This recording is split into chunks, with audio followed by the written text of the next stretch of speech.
3, 2, 1, go. Welcome to my channel Adi Brata 23. Jangan lupa subscribe and like. Assalamualaikum warahmatullahi wabarakatuh. Alhamdulillahirabbil alamin wa bihi nasta'inu ala umurid dunya waddin. Wassalatu wassalamu ala asrofil anbiya'i wal mursalin wa ala alihi wa sahbihi ajmain, amma ba'd. Allahumma sholli wa sallim ala sayyidina wa maulana Muhammadinil fatihi lima uhlika wal khati lima sabaq nasiril haqqi bil haqqi wal hadi ila siratikal mustaqim wa ala alihi wa sahbihi haqqa qadarihi wa miqdarihil adim. Sebelumnya perkenalan dulu ya guys, tak kenal maka tak sayang. Perkenalkan, saya Armanur Ardianto, kemudian teman saya Muhammad Fatur Rahman. Kami dari semester 1 Mahat Ali At-Tarmasi A'dom.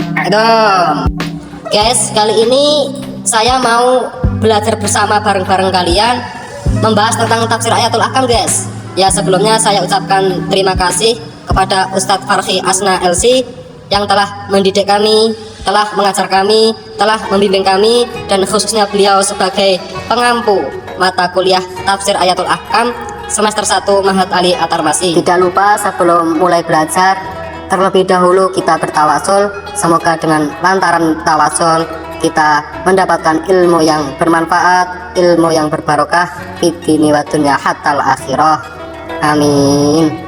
Bismillahirrahmanirrahim. Al-Fatihatu liridho illahi ta'ala ila hadratin nabil mustafa Sayyidina Muhammadin sallallahu alaihi wasallam summa ila arwahi abaihi wa ikhwanihi minal anbiya'i wal mursalin.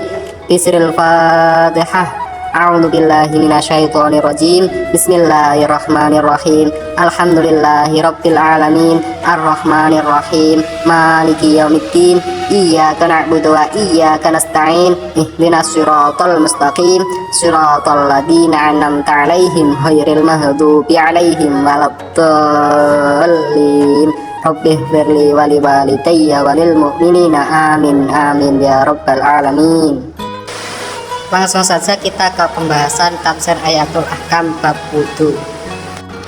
Qala al-musannifu rahimahullahu ta'ala wa nafa'ana bihi wa bi ulumihi fid dunya wal akhirah. Amin.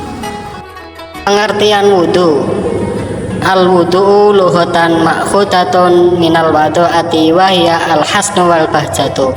Al-wudu utawi wudu luhutan ing dalam arti bahasa iku makhudatun dan ambil minal wadu'ati saking lafat al-wadu'ati.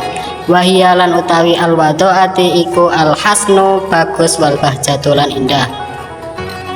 Wudu menurut arti bahasa yaitu diambil dari kata atau lafat al-wadu'atu yang berarti al-hasnu bagus wal bahjatu lan indah berarti bagus dan indah.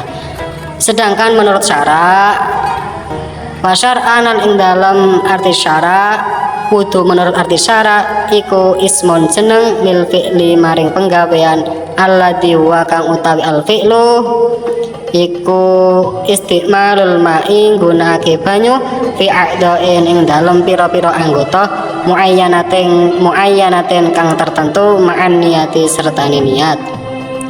Sedangkan menurut arti syara wudu itu yaitu nama dari sesuatu perbuatan menggunakan air pada anggota-anggota tertentu yang disertai dengan niat. Jadi membasuh dan mengusap bagian-bagian dari tubuh yang sudah ditentukan yang disertai dengan niat.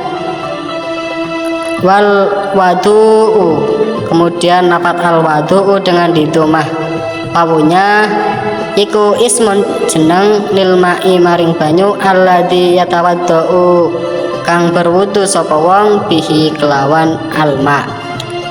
Kemudian lafat al wadu menurut pendapat kitab fikih al-manhaji yaitu berarti nama dari air yang digunakan untuk berwudu. wa yusama lanten arani bidalika kelawan mengkono-mengkon alwadu lima maring perkara yutufi kang meliputi apa ma alal a'dai ing atase pira-pira anggota min aten saking bersih bihosliha kelawan baso al a'da batang difiha lan bersihake al a'da dinamakan al wadu karena perkara itu yang meliputi anggota yang dibasuh. Maksudnya gini, air yang meliputi anggota yang dibasuh, contohnya kita mengalirkan air pada muka kita, wajah kita, ataupun tangan kita untuk menjadikan bersihnya dengan membasuh ataupun mengusapnya. Jadi al-wadu itu merupakan nama yang digunakan untuk membasuh dan mengusap ketika kita berwudu, yaitu air. Jadi wudu dapat dipahami yaitu mengalirkan dan mengusapkan air pada anggota tertentu disertai dengan niat yang telah ditentukan oleh syariat dan dilakukan secara tertib. Kemudian dalil wudu. Dalil wudu terdapat pada surat Al-Maidah ayat 6 yang berbunyi A'udzu billahi minasyaitonir rajim. Ya ayyuhalladzina amanu idza kuntum ila sholati fahsilu wujuhakum wa aydiyakum ilal marafiqi wamsahu biru'usikum warjulakum ilal ka'bain wa in kuntum junuban fattahharu wa in kuntum marda aw ala safarin aw jaa ahadun minkum minal haiti aw lamastumun nisa falam tajidu ma'an fatayammamu sa'idan tayyiban wamsahu biwujuhikum wa aydikum min ma yuridullahu liyaj'ala 'alaikum min harajin walakin yuridu litahhirakum wa liyutimma ni'matahu 'alaikum la'allakum tashkurun. Ya ayyuhalladzina amanu, wahai orang-orang yang beriman, idza kuntum ila sholati fahsilu wujuhakum, apabila kamu hendak melaksanakan sholat, basuhlah wajahmu, wa aidiyakum, dan tanganmu, ilal marafiqi, sampai siku-siku, basuhlah tanganmu sampai siku-siku, wamsahu biru'usikum, dan usaplah kepalamu, warjulakum ilal ka'baini, dan basuhlah kakimu sampai kedua mata kaki. Wa in kuntum junuban fattahharu, dan apabila kalian semuanya junub maka mandilah. Wa in kuntum marda au ala safarin au jaa ahadum minkum minal haiti aw lamastumun nisa, dan jika kalian semuanya itu sakit ataupun dalam perjalanan au habis buang air besar ataupun menyentuh wanita, falam tajidu ma'an fatayammamu sa'idan thayyiban famsahu biwujuhikum wa aydikum min. Lalu kalian tidak menjumpai air, maka bertayamumlah dengan menggunakan debu yang suci. Famsahu biwujuhikum wa aydikum min, usaplah wajahmu dan tanganmu.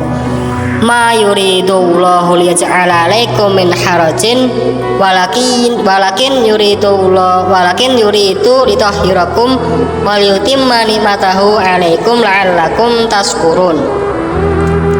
Allah tidak ingin menjadikan kalian semuanya sedikitpun kesulitan, tetapi Beliau hendak membersihkanmu dan menyempurnakan nikmatnya untukmu agar kamu menjadi orang yang bersyukur.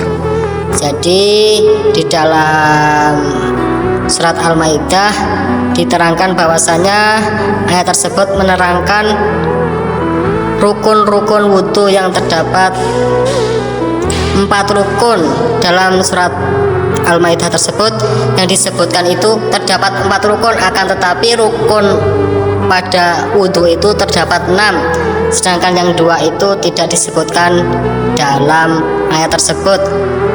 4 yang disebutkan dalam surat tersebut yaitu surat Al-Maidah ayat 6 tadi, yaitu yang pertama yaitu membasuh muka, kemudian yang kedua membasuh kedua tangan sampai siku-siku, yang ketiga mengusap kepala, yang keempat membasuh kedua kaki, yang keempat membasuh kedua kaki sampai mata kaki. Kemudian kan terdapat 6, jadi yang 2 tersebut tidak disebutkan dalam ayat tersebut, akan tetapi diambil dari sabda Rasulullah.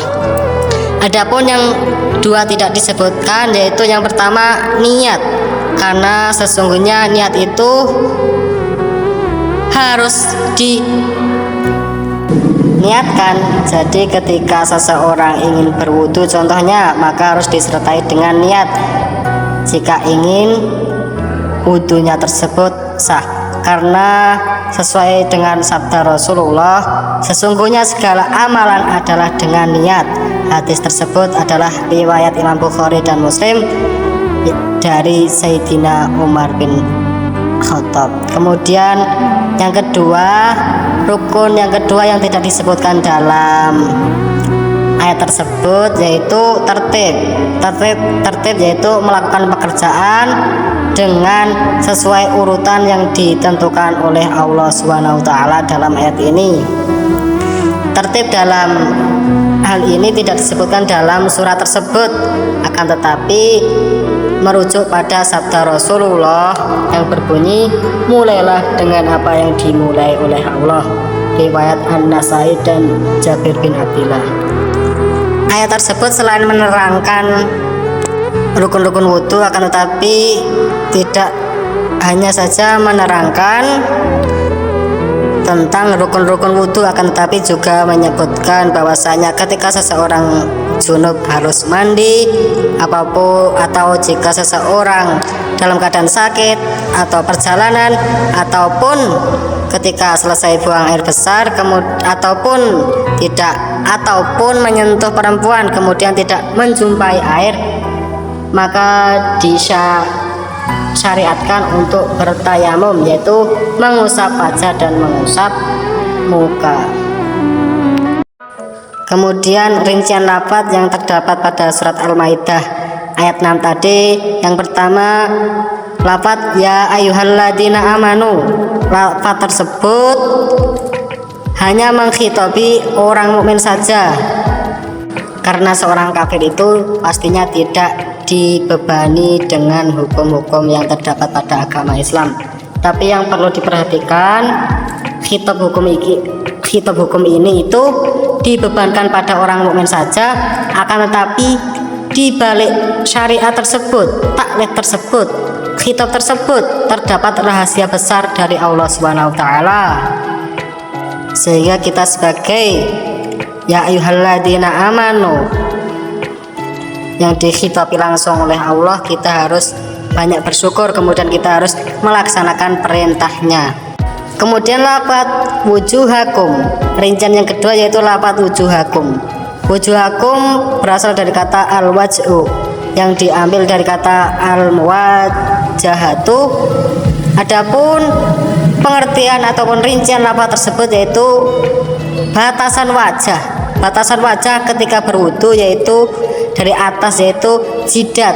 Jidat itu bagian atasnya yaitu sampai tumbuhnya rambut, kemudian ditarik ke bawah itu sampai bawah dagu. Jadi atas sampai bawah itu rinciannya seperti itu. Kemudian dari segi lebarnya, tadi kan segi vertikal, kemudian yang sekarang segi horizontal, yaitu lebarnya dari cuping telinga kanan sampai cuping telinga kiri. Jadinya telinga kanan dan telinga kiri merupakan batasan dari berwudu yang disyariatkan.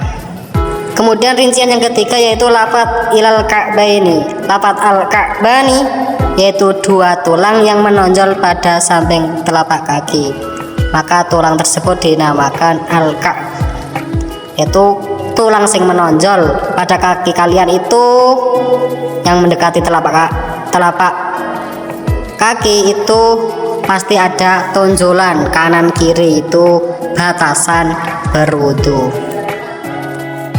Oh iya, ketinggalan tentang rincian lafaz fahsilu. Lafaz fahsilu berasal dari kata lafaz al-haslu, yaitu mengalirkan air atas sesuatu untuk menghilangkan sesuatu kotoran atau yang lainnya. Jadinya al-haslu itu termasuk dari membasuh ketika berwudu. Contohnya yaitu kita membasuh muka, maka muka kita akan terbasuh dengan mengalirkan air. Jika kita hanya mengusapkan saja, itu belum dianggap sebagai al-haslu. Yang dinamakan al-haslu itu air harus mengalir. Keterangan ini diambil dari kitab Rawaiul Bayan Tafsir Ayatul Ahkam jilid 1 halaman 422 karangan Syekh Muhammad Ali Asyobuni. Kemudian asbabun nuzul pada surat Al-Maidah ayat 6 tadi, yaitu hadis Imam Bukhari yang diriwayatkan dari Amr bin Al-As dari Abdurrahman bin Al-Qasim dari bapaknya yang bersumber dari Sayyidah Aisyah, yang berbunyi, dikemukakan bahwa kalung Sayyidah Aisyah telah jatuh dan hilang di suatu lapangan dekat kota Madinah. Mengetahui hal tersebut, kemudian Rasulullah SAW memberhentikan untanya lalu turun untuk mencari kalung tersebut. Jadi ketika Rasulullah mendengar bahwasanya kalung Sayyidah Aisyah telah jatuh, ia memberhentikan untanya dan mencari kalung Sayyidah Aisyah.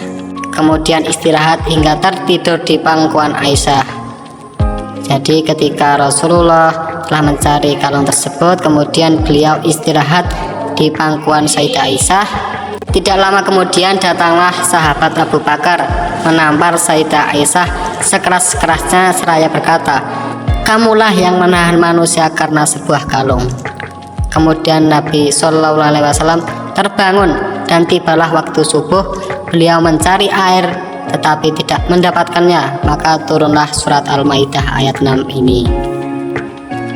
Maka berkatalah Usaid bin Mudair, Allah telah memberi berkah bagi manusia dengan sebab keluarga Abu Bakar. Jadi asbabun nuzul dalam surat Al-Maidah ayat 6 tadi yaitu ketika Rasulullah ingin berwudu, maksudnya mencari air tetapi tidak menjumpai air, kemudian turunlah ayat tersebut. Karena ayat tersebut selain menjelaskan tentang berwudu juga menjelaskan tentang bertayamum ataupun mandi.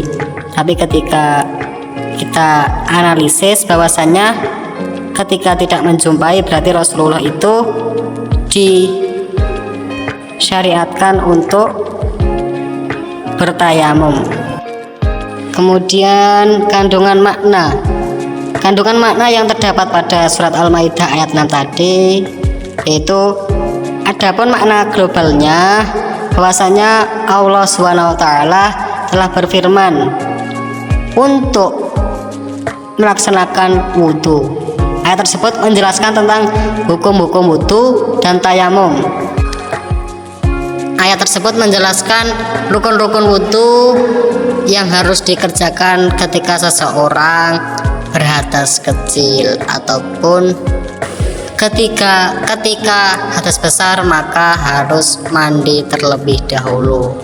Ayat tersebut wa in kuntum junuban fatahharu, ketika junub maka mandilah.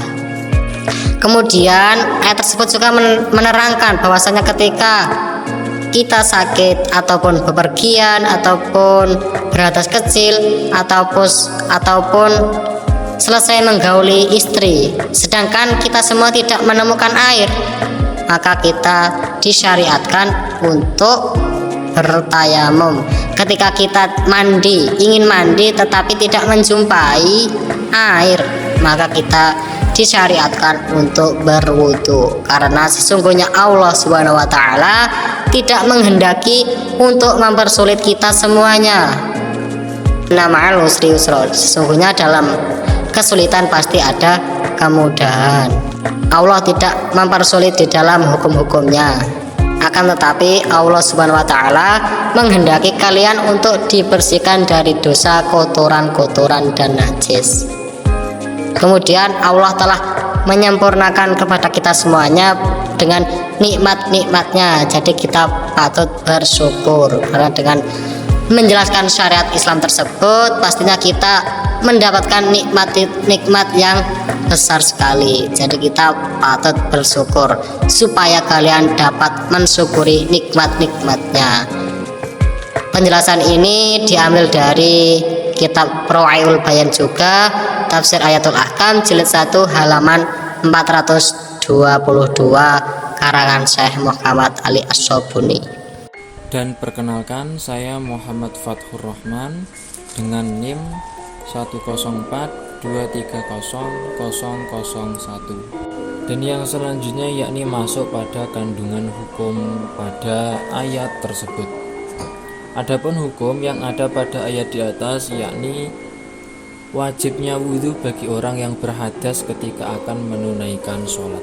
Jadi orang yang akan menunaikan sholat atau melaksanakan sholat kok dia masih berhadas, entah itu kentut dan lain sebagainya, maka dia wajib dulu untuk berwudhu. Para ulama sepakat wudhu itu tidak wajib kecuali bagi orang yang berhadas. Adapun Nabi Muhammad SAW dan para khalifahnya berwudhu setiap akan mengerjakan sholat. Dan Nabi juga pernah sholat 5 waktu dengan 1 kali wudhu, yakni pada Fathul Mekah. Dengan demikian, Nabi menunjukkan bahwasanya tidak ada kewajiban berwudhu setiap akan mengerjakan sholat.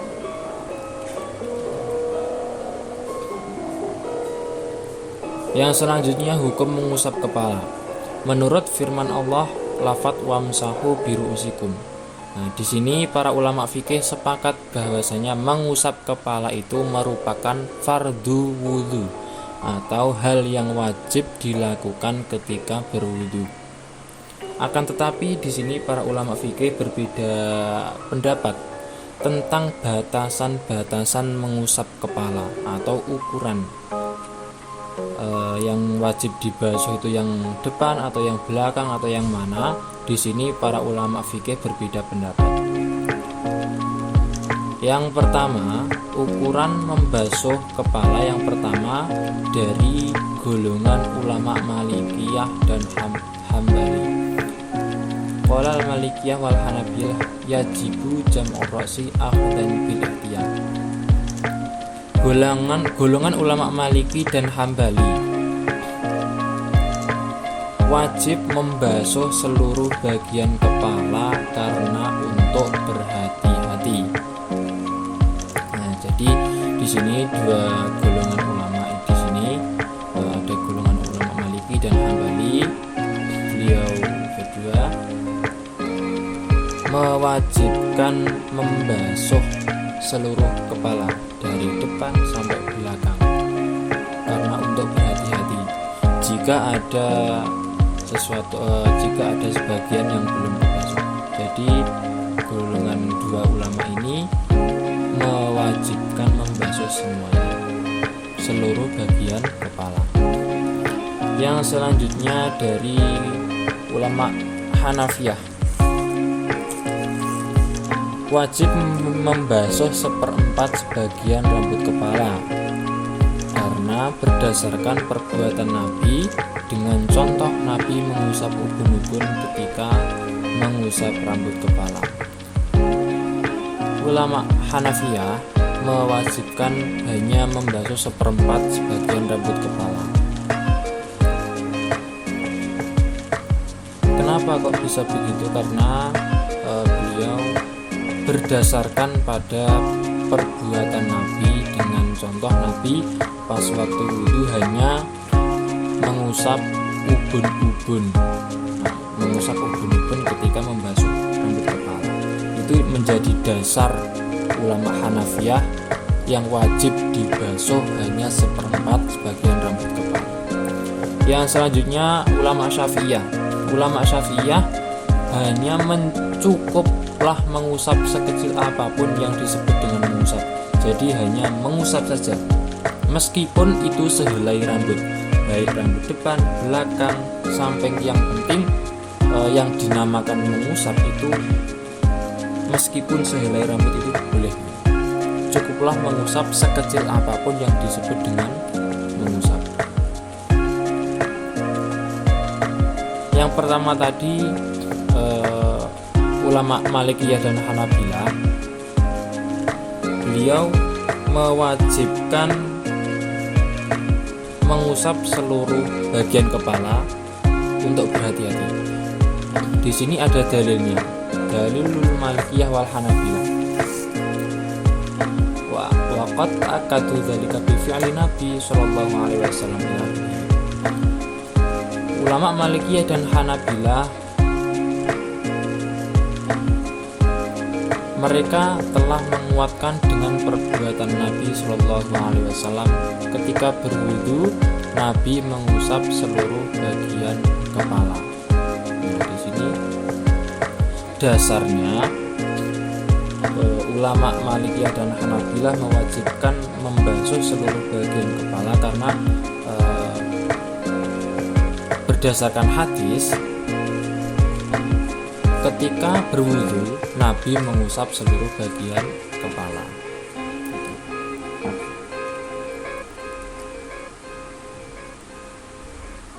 Nah, kalau ulama Hanafiyah dan Syafi'iyah itu dasarnya dari ini. Wastadallal Hanafiyah wa Syafi'iyah bi anal ba' litab'id wa laysat zaidah wal makna imsahu biru'usikum.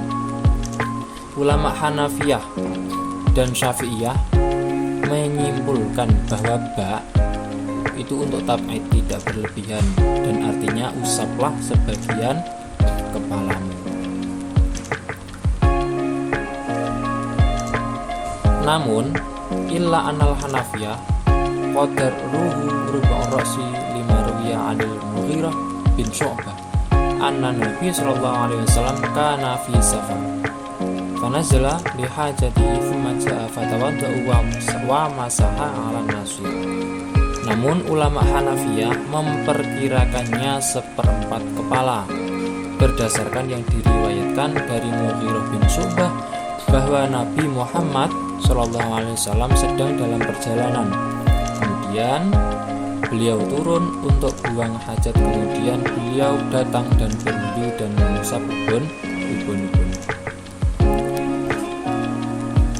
Jadi seperti itu tadi.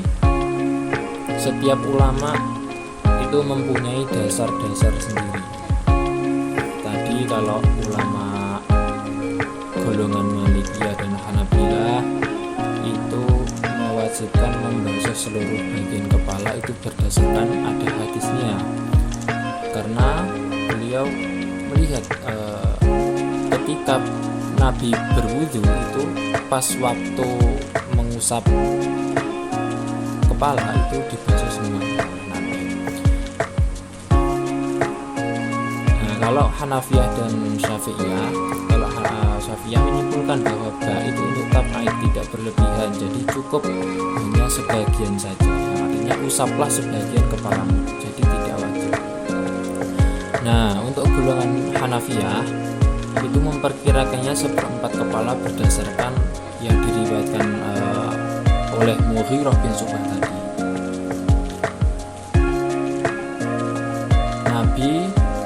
Nabi Muhammad itu dalam perjalanan, kemudian beliau turun untuk berhajat, kemudian beliau datang dan berwudu. Nah, pas waktu berwudu Nabi Muhammad pas waktu pada bagian membasuh rambut kepala, beliau hanya mengusap ubun. Maka dari itu menjadi dasar ulama Hanafiyah yang wajib dibasuh ketika membasuh bagian kepala, yakni seperempat rambut kepala, yakni ubun. Nah, yang terakhir kesimpulan.